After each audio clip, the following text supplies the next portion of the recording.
Energy Executive of the Year 2019.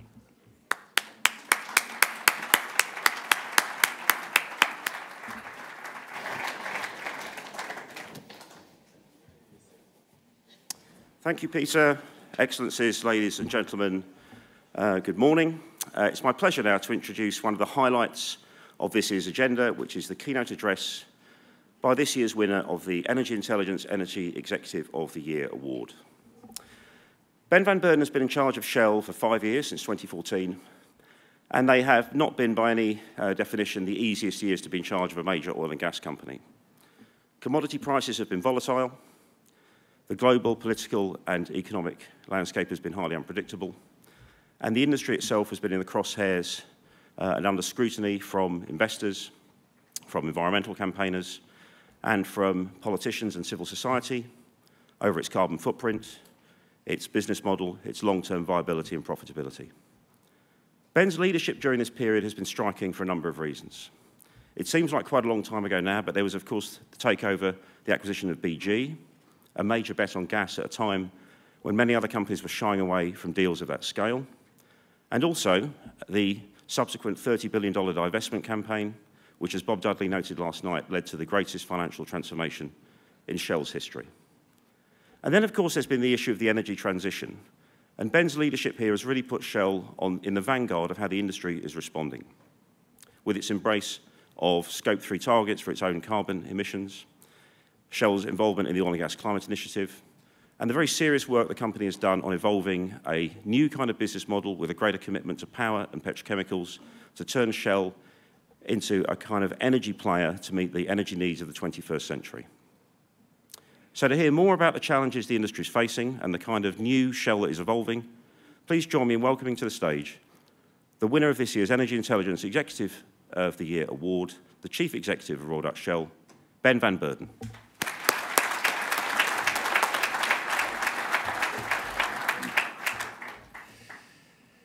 Thanks very much for that introduction, Jim. And ladies and gentlemen, thank you very much. To stand here today as the Energy Executive of the Year is indeed a true pleasure for me. I'm grateful, and I know I would not be standing here without so much work of so many others, as the saying goes, standing on the shoulders of giants. So last night I accepted the award, and I spoke about evolution. My own evolution as a person, the evolution of my career, and critically also the evolution of our industry. And I believe evolution is to be embraced. It is about change for the better, and frankly speaking, it is inevitable. Now, you will hear in the next session about how our industry has evolved over the 40 years that oil and money has been with us, and how it might move on in the next 40 years. Now, the very name of the award that I have been honored with has evolved as well, from petroleum to Energy Executive of the Year. I actually quite like that. And as of next year, the whole Oil and Money Conference itself will have evolved to become the Energy Intelligence Forum. And I like that new name as well. It feels a little bit more in tune with the changing times, and it feels like it can stand the test of the next 40 years. Now, you may argue, perhaps this evolution was a little bit overdue. There's so much more than our industry is about than oil and money. It could have changed to oil and gas and money probably already some time ago. But today, well, there's so much that we do today, although I have to admit that rebranding the conference to oil and gas and solar and wind and biofuels and batteries and hydrogen and money would have been a bit too much. So I suppose energy is probably the better term for this. But intelligence is the right word too. The world desperately needs intelligence to make a successful energy transition to a lower carbon future. And we as an industry need intelligence too. And I mean it in more than one sense of the word. The need for brain power is obvious enough. The world needs brain power to produce the many new different technologies and innovations that are needed to meet the challenge of the energy transition. But it also needs brain power to actually take the opportunities that these technologies will ultimately afford. But we, both our industry and the world, also need intelligence in another sense, knowledge. And that's why forum is also the right word, and a great rebrand for this conference. The energy industry needs a forum, a place where we can stretch our brains, challenge preconceptions, and seek and share knowledge. So I offer my thanks to Oil and Money, what it has done for the last 40 years, and I look forward to the Energy Intelligence Forum next year.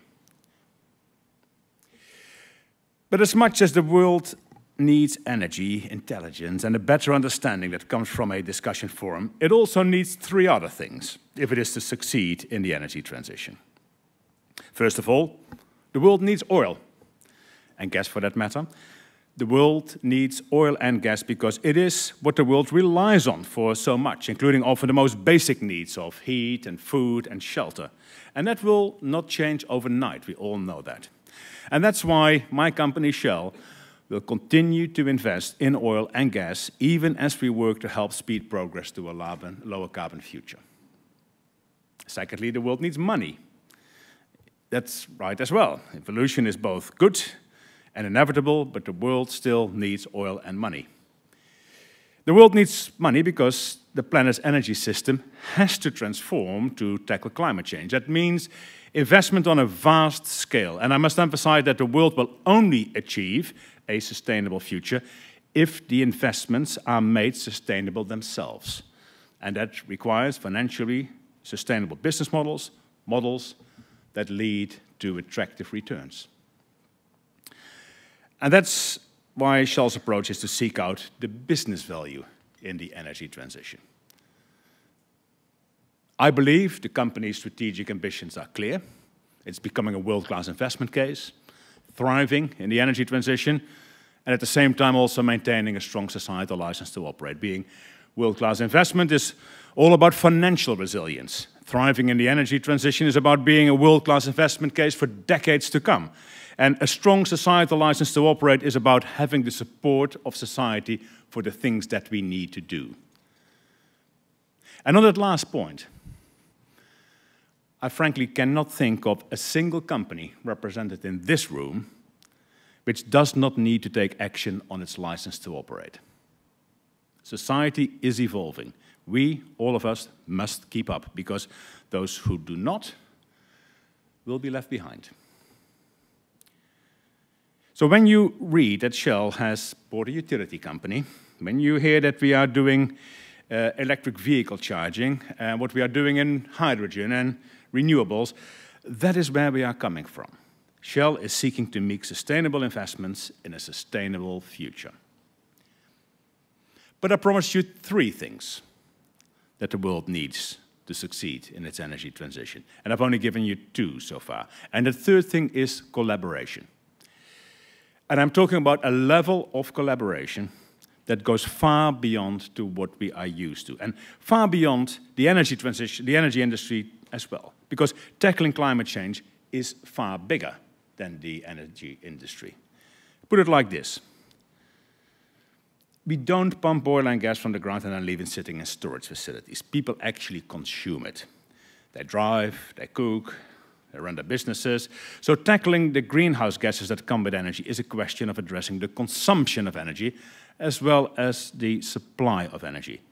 Or to put it in another way, climate change is the biggest challenge facing the energy industry, but the energy industry is not the biggest challenge for the world trying to tackle climate change. That task is far bigger than any one industry, any one single country, or even a continent.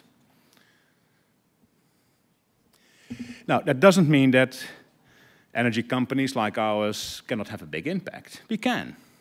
For a start, change the mix of the energy products that we sell. We can offer different, lower carbon energy products. And selling a mix of energy products with a progressively lower carbon intensity is exactly what we intend to do in the next decades. That will mean more lower carbon biofuels in the mix of things that we sell, more renewables, electricity, products like hydrogen too. And it also means addressing, of course, our operational emissions, including methane leaks. And we're already working towards that ambition. And in fact, Shell won another award this year, the Energy Intelligence Award for Leadership in New Energy, and that's a sign to me that our work is beginning to get noticed. But there is still a very long way to go. In fact, achieving our ambitions in this area would mean that Shell would become a radically different company than the one that you would know today. But to achieve those ambitions, in the way that I described earlier, by making sustainable investments that make sound business sense, means that demand has to change as well. We can choose to sell lower carbon products, but we cannot make people buy them. Transforming demand means that everybody has to make better choices, from individuals to companies to governments. And it's just one example here, a study by the European Environmental Bureau that recently found that extending the lifespan of smartphones and other common electronics by just 1 year would cut the EU carbon emissions by the same amount as taking 2 million cars off the road. And this need for better choices is why I believe greater international efforts are needed. These better choices must be made easier for people to make. Now, some of the answer comes down to governments. Governments can provide regulation, customer signals like well-designed, well-balanced taxes, as well as incentives, like grants to help buy electric cars. The world also needs government-led carbon pricing mechanisms to encourage low-carbon choices. And I cannot overstate the need for immediate action on this. A global emissions trading system, as described in Article 6 of the Paris Agreement, is absolutely essential. But government-led carbon pricing will not be enough on its own to shift large parts of the energy system. What we need is coordinated action to drive an international industrial transformation on an unprecedented scale. And this is not just down to governments. Alongside governments, businesses have a significant role to play. Businesses which supply energy, like every company probably represented in this room, alongside business sectors that use energy, from shipping to finance, aviation to chemicals, steel to cement. And the urgency is such that we must all come together, sector by sector, to work out how to decarbonize each sector's energy use. Now, each sector's energy use, of course, is different. Some sectors are highly fragmented, so the actual action we need by sector will vary. But all sectors share the same 3 ways to make progress. First, improve energy efficiency. Second, turn to lower carbon energy products. And third, offset whatever emissions remain and are for now inevitable, cannot be avoided. So the Getting to Zero coalition that was announced in the UN Climate Action Summit in New York last month is a great example of the sort of action that is needed. It brings together Maersk, Citigroup, Shell, the Danish government in a joint push. And the coalition is seeking to find a way to put a commercial ship to sea that does not add greenhouse gas emissions to the stock in the atmosphere by 2030. In other words, a net zero emission ship.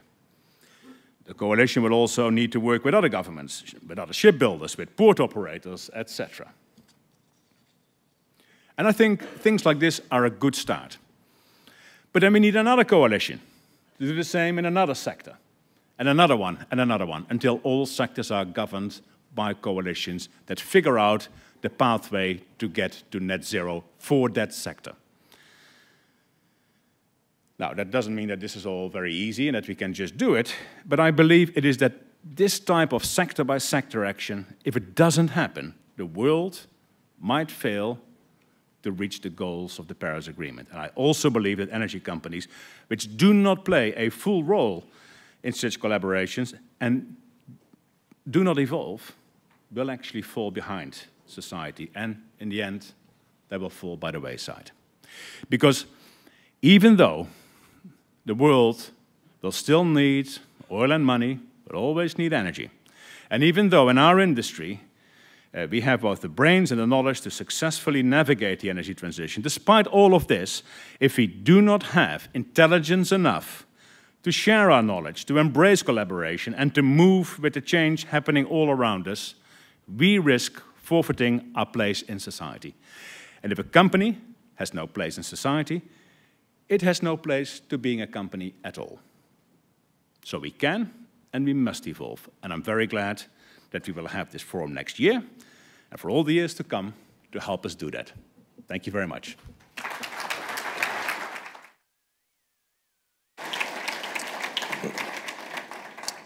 Well, thanks for that speech, Ben. Very interesting speech, and you've touched on a number of energy transition-related themes there I'd like to come on to in a minute.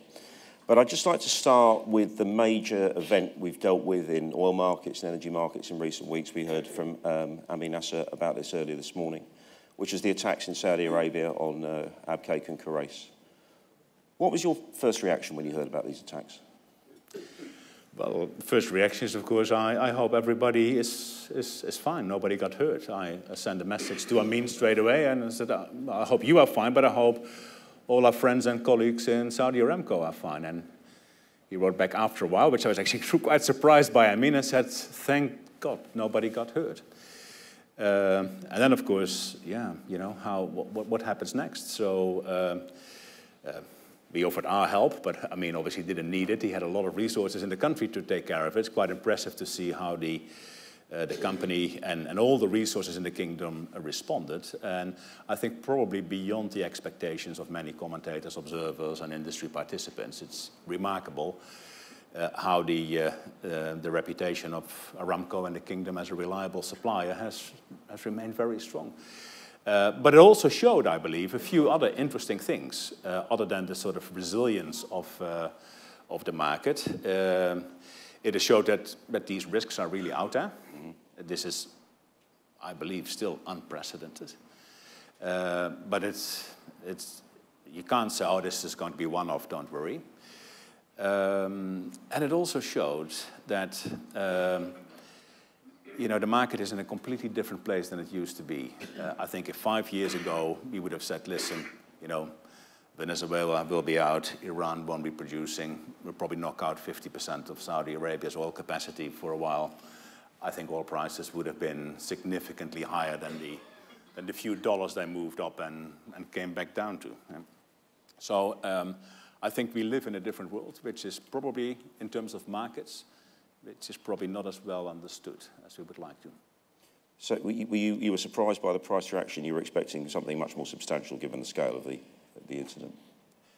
Well, I would not have expected oil prices to be back at $58. Well, okay, I think the response, of course, in the kingdom was fantastic, and that did a lot. But I think the geopolitical risk premium is very low at this point in time, or it is offset by some other event. And I think that is something that many of us would not have expected. And I'm a little bit puzzled by the it's not quite resilience, by the sort of relaxed attitude of markets to the shocks that can hit the industry. As we've heard, there's been an amazing effort by Aramco to restore supply, in the weeks after the attacks. But what do you think this means in terms of longer-term oil supply security, energy security issues? What risks, issues that need to be addressed do you think are raised out of this?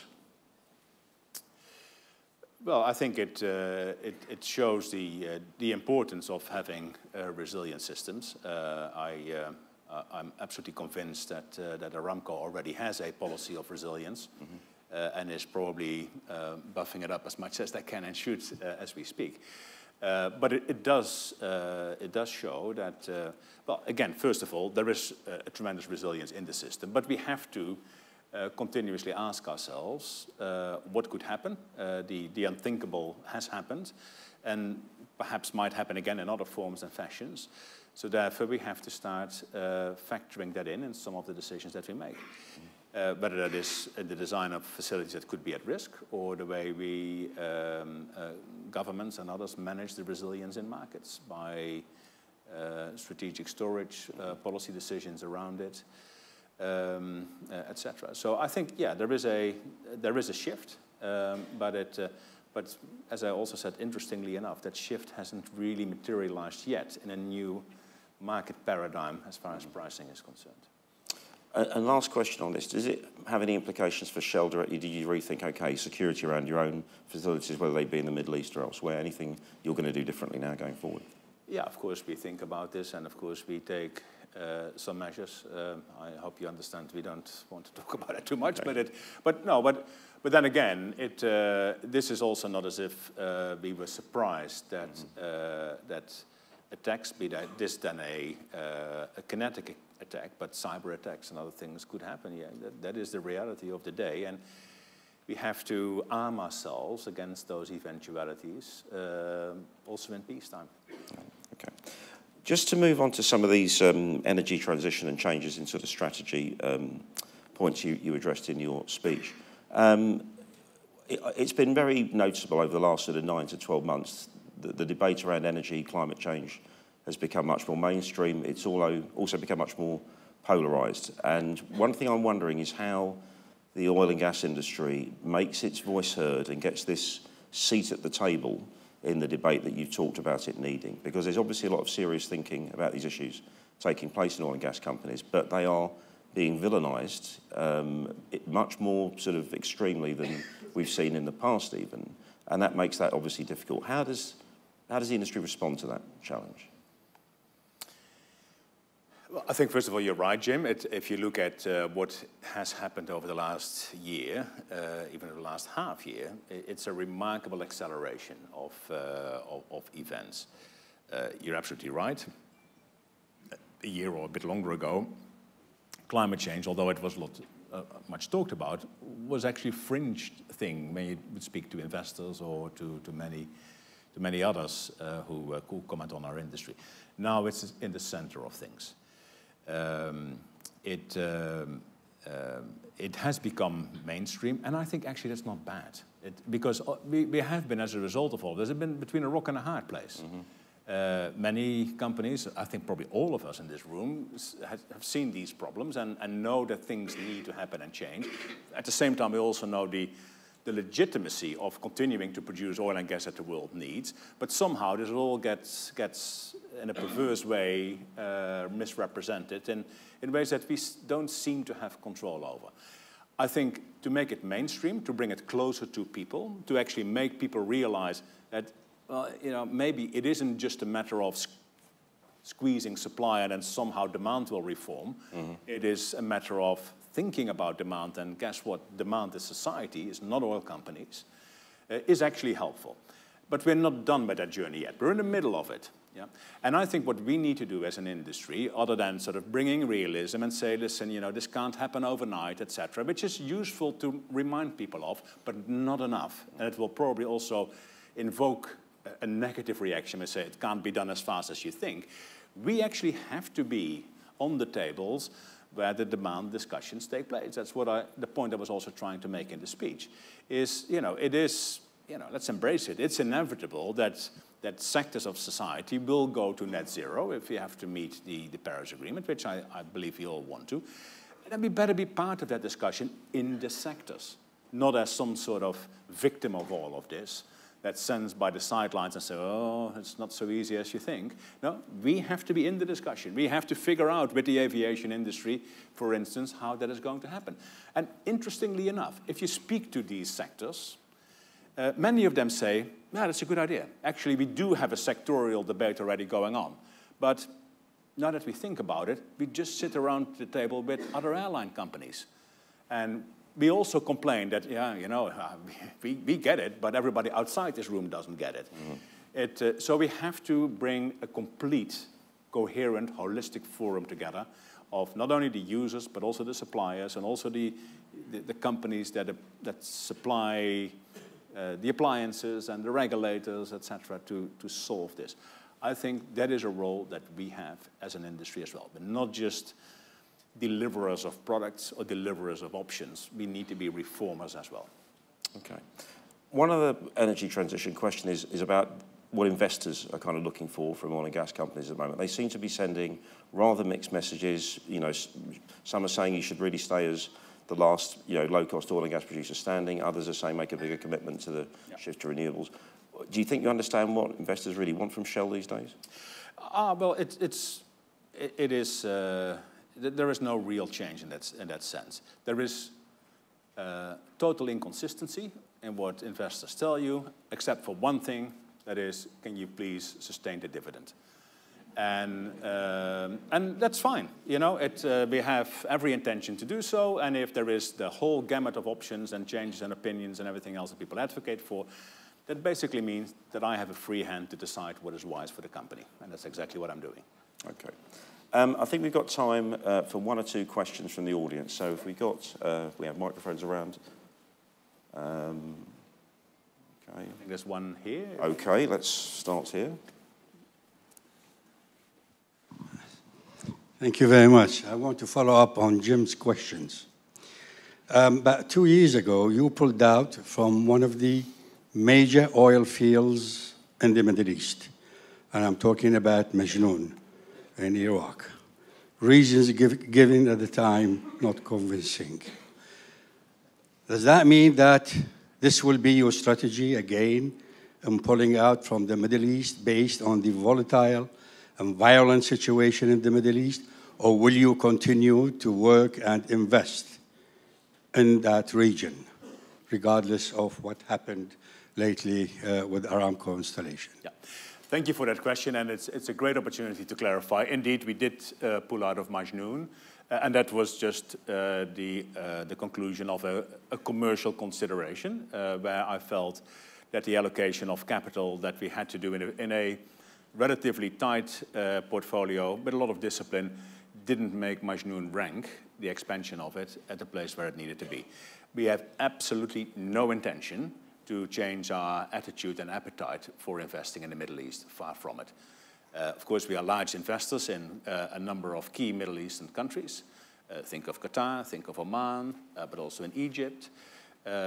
We play in other countries as well, and we are very happy with that profile. As a matter of fact, we are, in most countries, very actively working to get a bigger footprint, including in Iraq, for that matter, where we are still in Basra Gas Company, which is also not without its, shall we say, technical and political challenges, being where it is, and the environment in which we have to operate there. But that is something that we embrace, we can do, and we see future value in it. Yeah. About 20 million barrel reserves of Majnoon. You just left it. I'm not volume-driven, I'm value-driven. Okay, thank you. Other questions? Let me see. Wanted to back down. Oh. Got one there. Yeah, let's go there. Thank you. I'd like to follow up on your question on investors. Could you just give your name and affiliation, please? Yes, my name is Bruce Bullock. I'm with Southern Methodist University in Dallas. Thank you. Just to follow up on your investor question, and that is, in our traditional businesses, we had successes of so many wells and maybe failures on a few, but our successes more than outweighed our failures. As we get into more renewable type businesses and so forth, undoubtedly that will occur too. Are our investors, and how are they capable of understanding those kinds of failures, and how are we going to be able to explain those to them? That's a very good question, and absolutely we have to. When I talk about, our customers have to evolve as we evolve our portfolio, we have to evolve our investors as well. We have to make our investors understand that we are just not an oil and gas extraction company. If you look at the capital budget for the company in the next decade, about $30 billion a year, 11 to 13 goes to pure upstream, and the rest goes to other types of businesses. So increasingly already, we have to work with investors to explain to them how petrochemicals work, how gas markets work, but also how power markets work, what biofuels can do, etc. And that is a task for us, but also for our investors. And I've been in investor meetings where I said, why don't you bring your chemicals guy next time? Rather than you trying to struggle from your knowledge base, how that particular black box works. But yeah, we have to understand that there is a gap, a bit for us as well, by the way, but also for our investors, and we have to close that gap. Otherwise, we will never be fully valued. And quite often, in the beginning, some of the discussions were about, well, you do this for reputational purposes. We understand, but don't put too much money in it, please. And now that we are showing some of the progress, the discussion changes, and people understand that this is also about sustaining the dividend, it's also about making money, it's also about a different risk profile. And I think, therefore, we are also there on a journey. Okay, we have time for one more question over there. Hi, Ben Abu Bakr from Air Products. I have actually a question. Is Shell considering to sell out own technologies, as recently happened with the gasification technology, to Air Products? Thank you. Yeah, indeed, we did sell our coal gasification technology. We felt that that did not fit anymore in the portfolio that we were looking at. Originally, of course, the coal gasification technology was developed at a time that there was a different paradigm in the industry. We talk about gas as the bridge to the future. When I joined Shell, I still remember reading the reports about coal as the bridge to the future. And the future, of course, was all about nuclear. And that's okay, that's 35 years ago. We now are in a different phase. But the technologies that we had to sort of enable that bridge have become a little bit less valuable than they were at the time. So you have to clean up your portfolio in that sense as well. Does it mean that we now have a different approach to technologies? Do we want to get out of technologies? No, absolutely not. Technology is a key enabler for our business. Some of the technologies we believe we can better maintain if we also license them in order to make sure that there is sufficient demand for them so that we can maintain them with licenses and an application that is of a higher volume. Some other technologies, think of our gas-to-liquids technologies, some of the biofuel technologies we are working on, we will probably want to keep them proprietary because they are core to the future business value that we see being unlocked by that technology. Okay, I'm afraid that is all we've got time for. So please join me in thanking Ben van Beurden for spending some time with us this morning. Thank you very much. Thanks a lot.